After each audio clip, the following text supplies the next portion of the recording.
Disruptors and curious minds, welcome to another episode of Thinking on Paper. My name's Jeremy. This is Mark. And I tell you what, we are about to have one of the most important conversations that we've ever had on this show related to AI's impact on the environment. And pop quiz, guys, this is not what you think.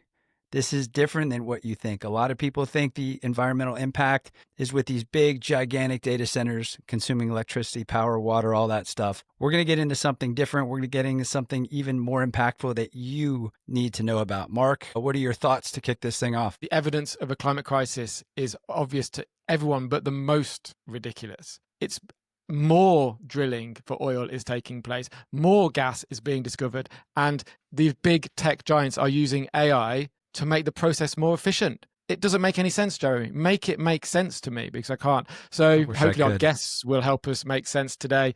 Our guests are Holly and Will Alpine. They are founders of Enabled Emissions. They are leaders in responsible AI and sustainability with 14 years of combined experience at Microsoft, which is important. Stick with us, that will become apparent. Holly launched Microsoft's first data center community environmental sustainability program, as well as the company's first employee engagement program for sustainability, growing that team to over 10,000 employees globally. Will is a recognized expert in green AI and green software engineering and was a product manager on Microsoft's AI platform team. Welcome to the show, Holly and Will. Planetary scale harm, please, can you, for our listeners, paint us a picture of how bad it is right now? It's not dramatic to call the impacts of AI right now an existential threat, specifically referring to the impact that AI can do to exacerbate climate change. A UN court issued a landmark opinion deeming climate change an existential threat, and that the way that AI is being used today to prop up the fossil fuel industry far beyond when it should be, that is causing untold damage to the climate.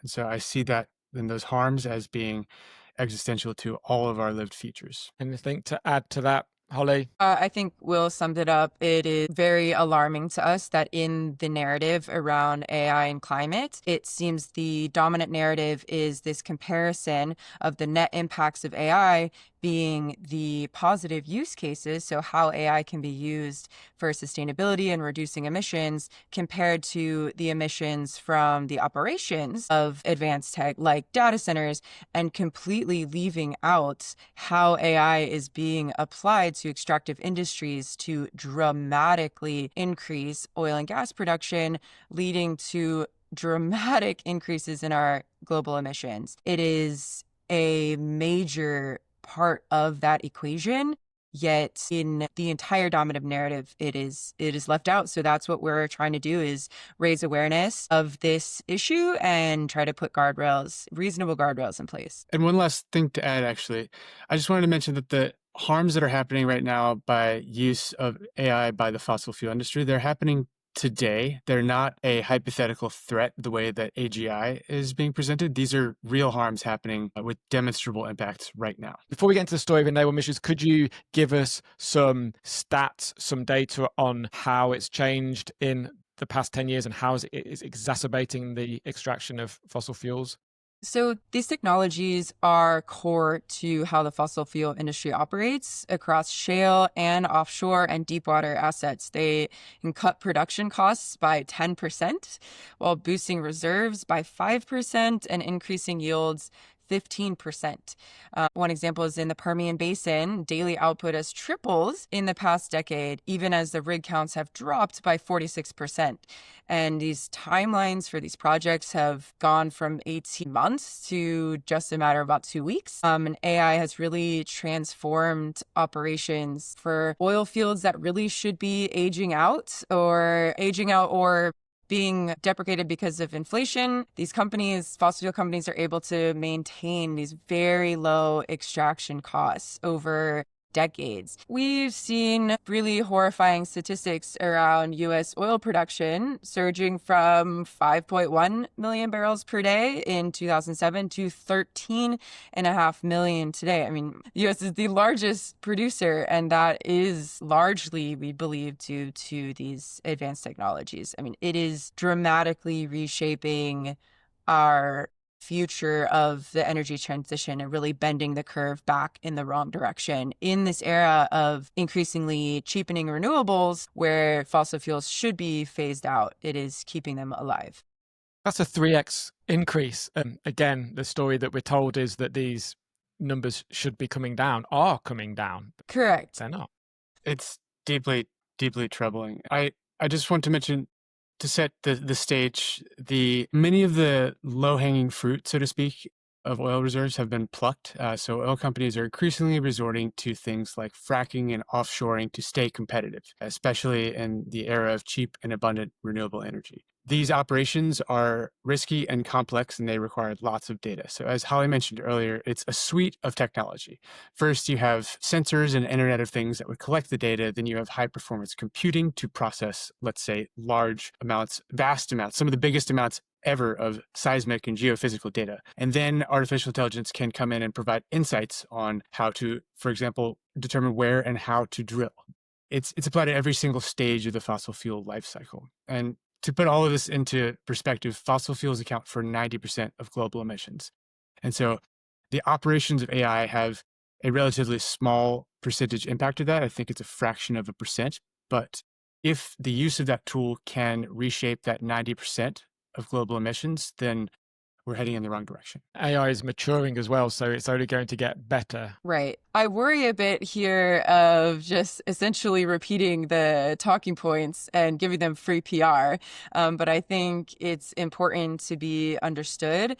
And also, a lot of these oil companies already know this. At CERAWeek this past March, 2025, the largest oil conference in the world, it was centered around AI and how it's leading to faster and cheaper oil production and making projects that would otherwise not be viable, now viable. People aren't going to put up a fight. People aren't going to say anything. People aren't going to protest. Governments and politicians aren't going to bring it up with their superiors because nobody knows about it. So perhaps you can explain how enabled emissions came about and how your respective roles at Microsoft forced you to change your hand. Yeah, absolutely. Completely agree with you that awareness is the first step. It also just needs to be the option that is cheapest and most convenient and not burdens people. We can't rely on people's conscience to do the right thing. It needs to just be easy for folks. And that's what's most equitable as well, and not burdening folks who are already burdened in so many other ways. To back up a bit of our storyline, I started at Microsoft in 2014. I was a technical account manager, so not in sustainability, but I grew into sustainability roles as Microsoft was really growing into this global sustainability leader. I worked in the data center space, so I was on Microsoft's cloud operations and innovation team. I was on the energy team first, so powering those data centers as they were energy use was hockey sticking. And then I started a program called Community Environmental Sustainability, where I was funding local sustainability projects in those communities that hosted our data centers. As you mentioned in the beginning, I also co-founded Microsoft's employee engagement team. Grew that to 10,000 passionate, intelligent folks across the company who were working on sustainability and really cared. And we're doing amazing things. And we were really excited for progress. In January of 2020 was when Microsoft had their big climate pledges. I don't know if you remember that, but around carbon, water, waste, and ecosystems that were really groundbreaking commitments for a public company to make around having net negative emissions. That was incredible.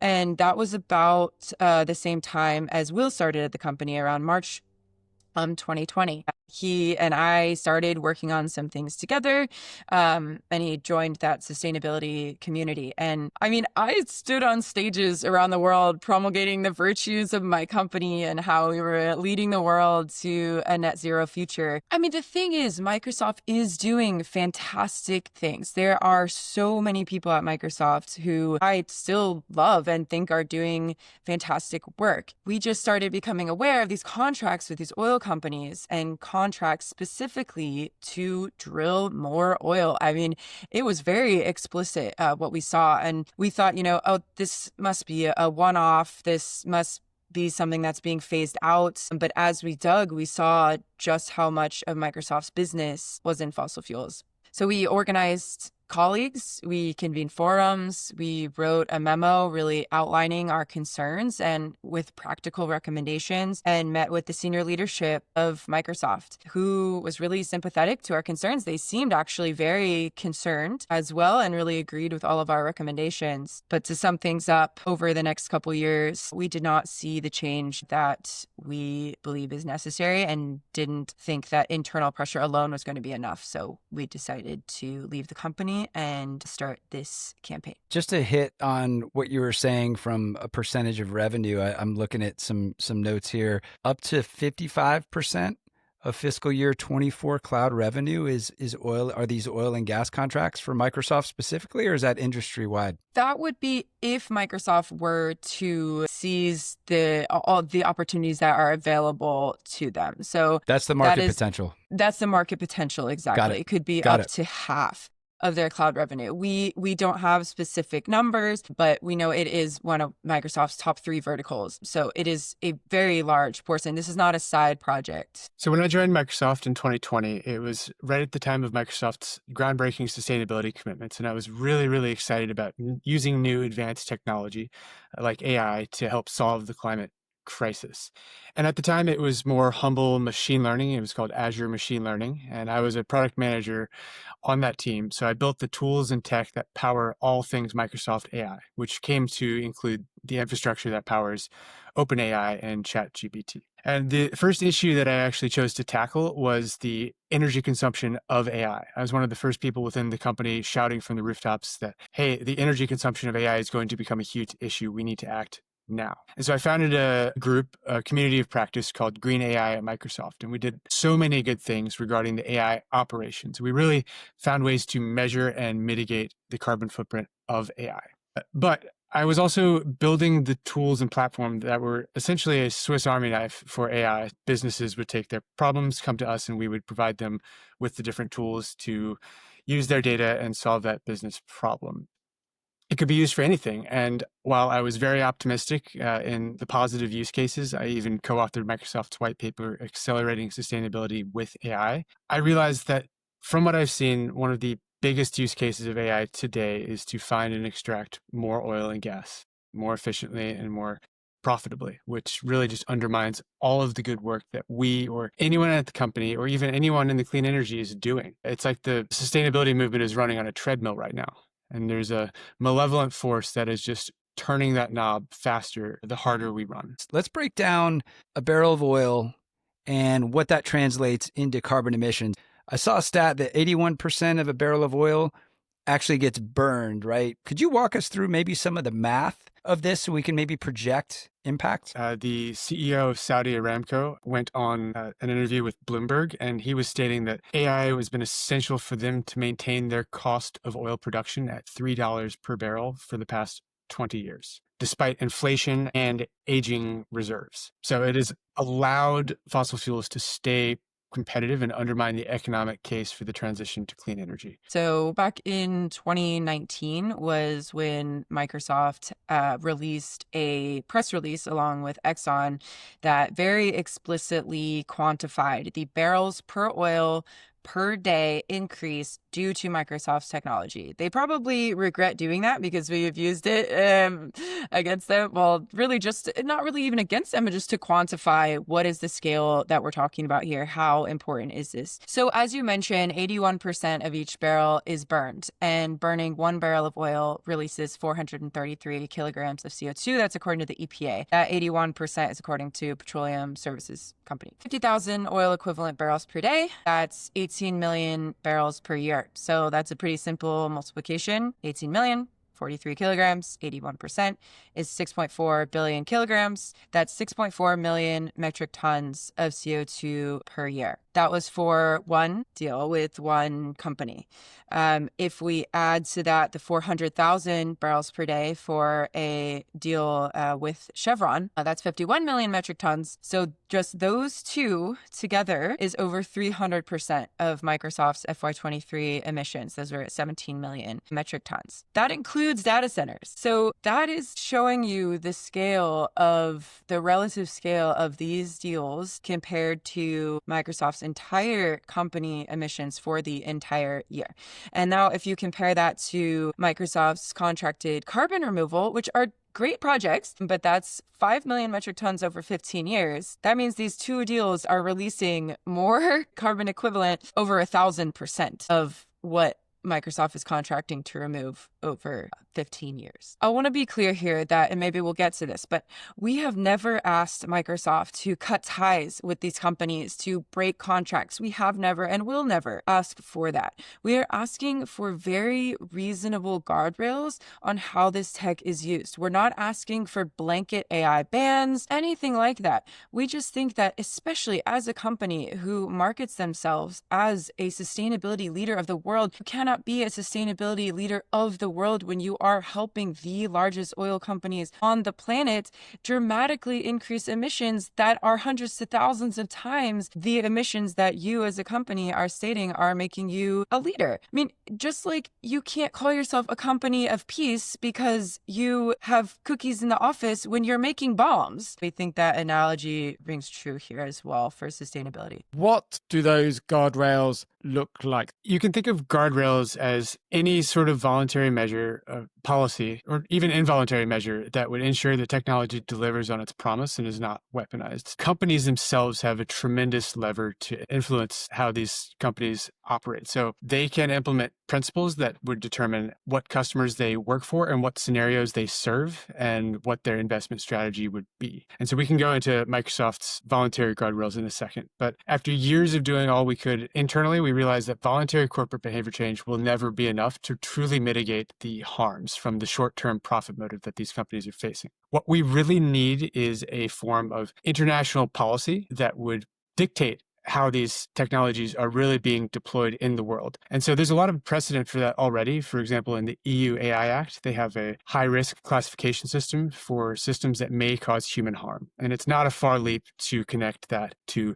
human harms impacted by climate change. So if I were to wave a magic wand and design international policy that could change the direction of this technology, it would be at the level of, say, the EU or the US implementing a policy that would review or require transparency and review of projects in the energy sector that would change the economics of how these technologies are being applied. Yeah, and we have a whole suite of recommendations. Back when we were meeting with Microsoft leaders, we had our recommendations were around advocate, govern, plan, and transition. So advocating is trying to have Microsoft use their voice and market power to change market dynamics. So that's things like advocating for regulatory frameworks or sustainability assessments or political support, and also trying to scale with the competitors, publicly challenge competitors to join the considerable influence on consumers and partners and governments, or around governing, putting principles in place. Microsoft has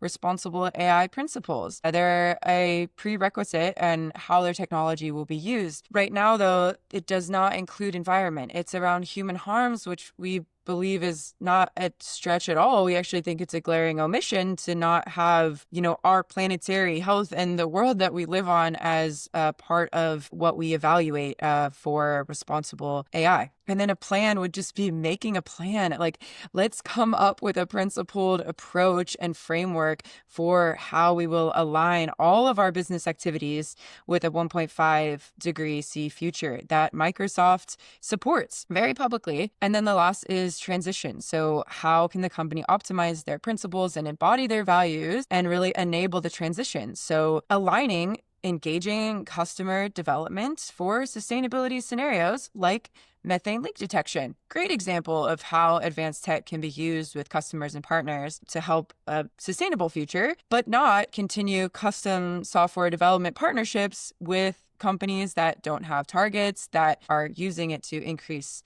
upstream extraction applications and really prolong this energy transition by making oil and gas more profitable. We met with Microsoft leadership with these recommendations, and they largely agreed with all of them. They made a lot of commitments that ultimately were kicked down the line or completely reneged. But one of the things that Microsoft did do was in March of 2022, they published energy principles titled Working Toward a Net Zero Future, Evolving Our Work with Energy Companies. And this was really in no small part in response to our pressure. We don't believe they would have published without our internal pressure. And at first, we were really excited and hopeful for the impacts of these principles. They were really saying that they will only build custom extraction tools for companies that have promised a net zero target by 2050. So that sounded great at first. And we were really proud that we had changed the policy of one of the most valuable companies in the world. As we dug in further, though, we saw that these net zero commitments that the fossil fuel companies had to make,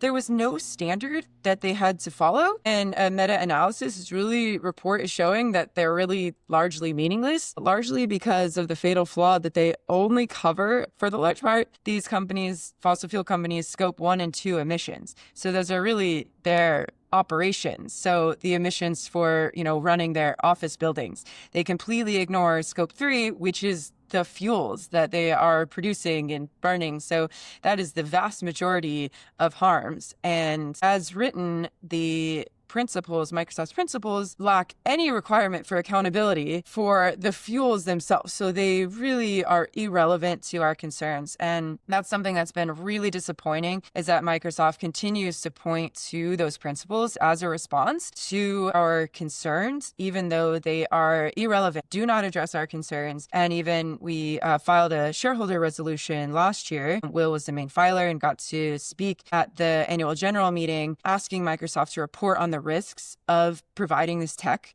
to the fossil fuel industry. And their response was almost 100%, well, we have these energy principles, so we're good. We don't need to do anything else. And we find that, right? Yeah. We find that just to be pretty disingenuous when they do not even begin to People address. like checking boxes. Holly, can we cover really quickly what scope 1, scope 2, and scope 3 is, just to make it clear for the listeners? Scope 1 is someone's direct emissions. So when you drive your car around, the emissions coming from the tailpipe of your car very directly, that is scope 1. Scope 2 is around the electricity, mostly around the electricity that you use. So if you are at home and you're using your laptop and it's using electricity, you're not burning fuel at your home, but it's burning somewhere on your behalf. So where you are in the world really also determines what your scope 2 emissions are, largely if you're in a place with a lot of hydro or in a place with a lot of coal, et cetera.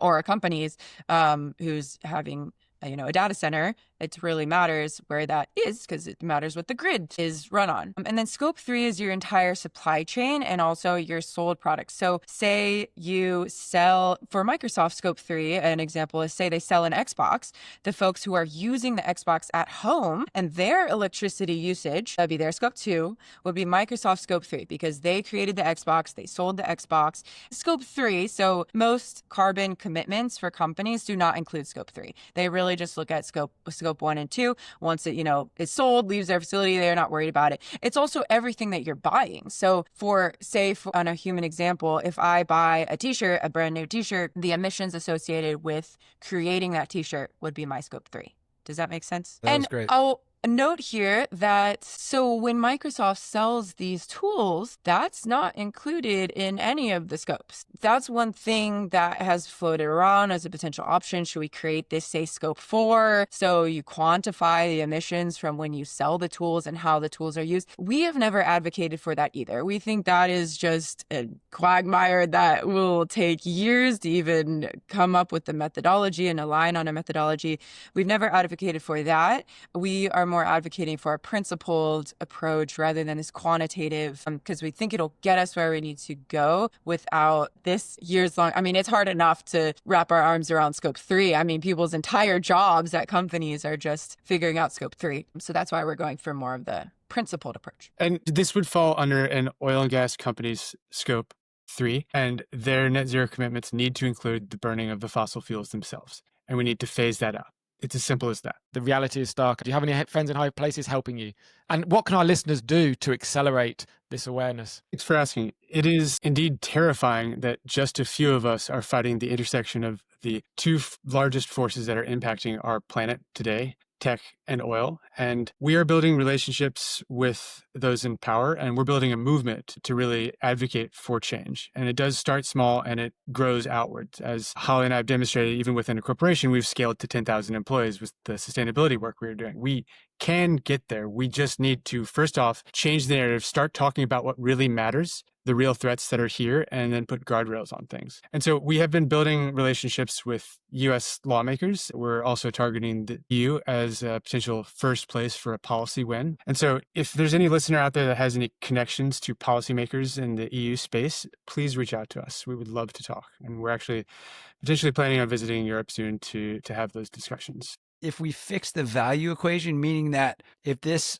carbon emission has a value and this dollar taken in as profit has a value, that's where the disconnect for me is coming about, is that the two things aren't valued equally at the corporate level. It's indeed a very tricky question that many business leaders wrestle with. You're, in essence, balancing profit and planet. And unfortunately, the short-term profit motive is driving these decisions that aren't looking out for the long-term health of our planet, which will in the long term impact shareholder returns. So I think any business leader that's thinking about this needs to start to take a long-term view and change how they're engaging with their stakeholders. I wish I could fix capitalism in a sense, but that's Jeremy's question, isn't it, really?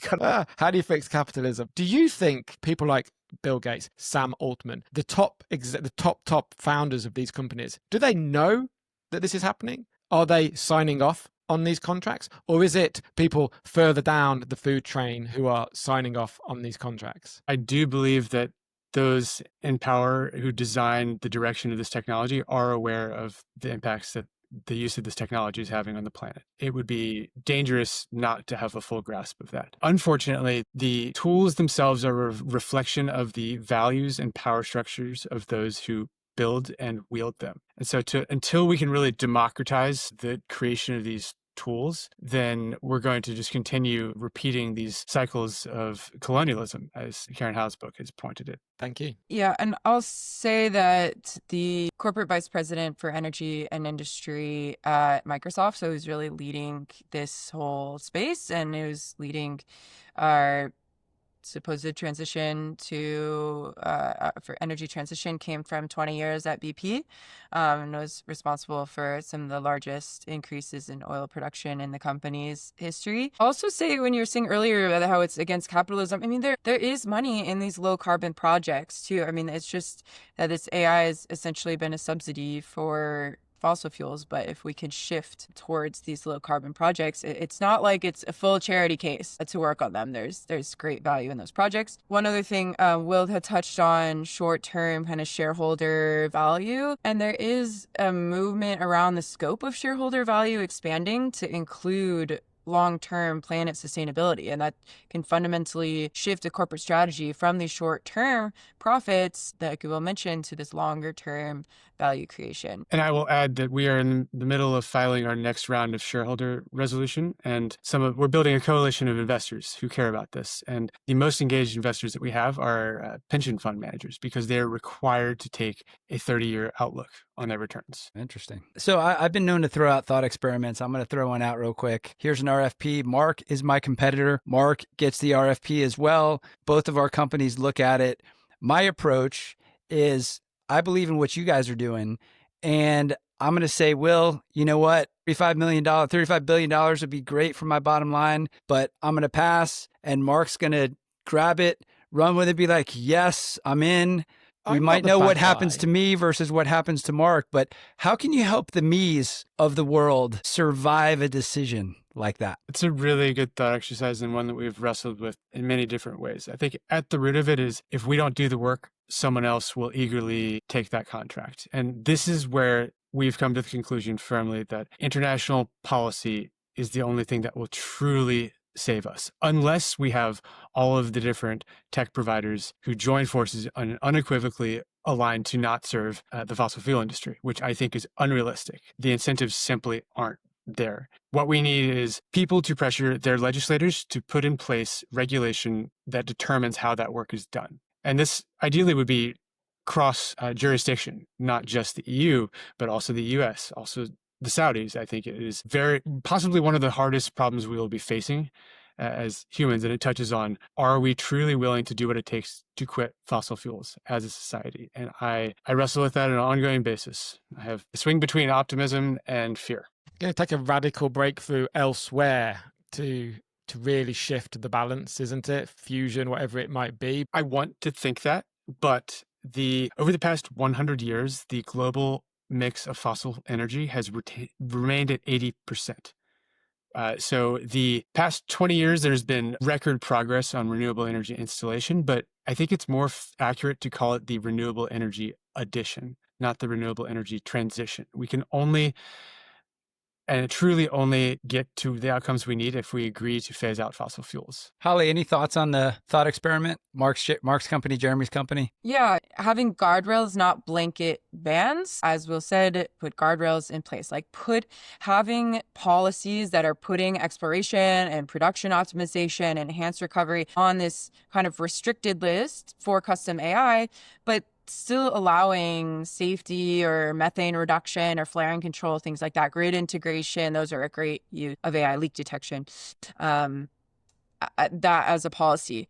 I will also flag here, though, we are raising the alarm on this issue because we think that it deserves more attention. And we are not saying that we have all of the answers and know exactly how it's going to work. And I don't think we should be required to either. It's like the folks who are lobbying Microsoft on no tech for apartheid, saying we should not be providing the tools and the weapons that are being used to commit genocide. We're not asking those folks, well, where else are they going to get their weapons? What if they go to other companies? It's just something that we know we need to sound the alarm on, even if we don't have the exact answers right now. But we believe we do have a lot of recommendations that if they were to be put in place, we'd be going in a lot better direction. There are some amazing, sustainability initiatives out there. The issue is that we have to stop the bad at the same time as we ramp up the good. This technology is weakening that economic case for clean energy and directly undermining all global decarbonization efforts. I mean, anybody who works in sustainability or lives on this planet should care about this and should be mad. We should be angry that this is happening and for the benefit of a few. And I have to be fair too. Low oil costs is helping people in a lot of the world that needs energy. I mean, that is true. It's just that's why we say we need to have reasonable guardrails. Can't just have we don't want blanket bans, but we also can't have just no guardrails at all. And this just going rampant. We need to think about this strategically. Yeah, and to add on to what Holly was saying, I think one of the challenges we've seen in the sustainability movement or the climate tech movement writ large is the overwhelming desire to only focus on the positive use cases. And as Holly is saying, that will never be enough. Until we all find a path forward to phase out the harmful uses, then we're never going to achieve the goals that we want. And that's what's been frustrating working with Microsoft is the leadership that we've spoken with continues to point to the positive applications of advanced tech and AI in response to our concerns, which they're not mutually exclusive. Just because you are applying it to good things does not mean that you are stopping the bad, and they are not. I mean, we heard pretty horrifying quotes from Microsoft employees talking about how this technology is the key to keeping the industry competitive and is really the game changer, which it's not what we want to be hearing. Before we get into our closer, where can people find out more about you and your work? Where should they go? You can visit www.enabledemissions.com. Almost everything that we've shared is already on our website there. And we would love for people to reach out. And also, if you can connect us to any philanthropists who want to challenge the status quo and truly drive the systems change we need to survive, then please reach out. Jeremy, I don't think the closing question has ever been so pertinent to our guests. The question that Kevin Kelly left us, which we ask every guest at the end of Thinking on Paper, what should humans be? And if necessary, how does technology help us get there? Humans should be conscious of their true impacts. This could be at a company level, it could be at a personal level. And we need to be mindful of our impacts on each other and the entire planet on which we inhabit. And I see the relationship that tech playing is that tech is a mirror. And as we mentioned earlier, it's a reflection of the values and power structures of those who wield it. And so for tech to get us to become more conscious, we need to find ways to reclaim public power and design this tech equitably, transparently, and in a participatory fashion. I think that's really the most important way that we can change tech to give us the outcomes that we want. I think you had also a request if we could leave a question for our next guest. Love it. I'd love to know what our next guest thinks about what does it take to put guardrails in place that will ensure that tech delivers on its promise and is not captured and distorted by bad actors. Great question. Thank you. Good stuff. I will ask. Yeah, Holly, anything to add? Are you in lockstep? My word was conscientious, but that's pretty well aligned with Will. That's why we're Perfect. married. Seems like a good fit. You guys are amazing. I'm inspired by the work that you're doing. We need more people like you looking out for the rest of us and convincing the rest of us to help you look out for everybody. Mark, closing thoughts on your side? You've opened my eyes, and I can't really say more than that. So I'll do my best as well to learn more about this. I want to know why they're burning 80% of every barrel of oil for starters. Education, it all starts there. Guys, thanks for listening. Hope we opened your eyes, your ears, and your hearts today. Be curious, stay disruptive. Keep thinking on paper.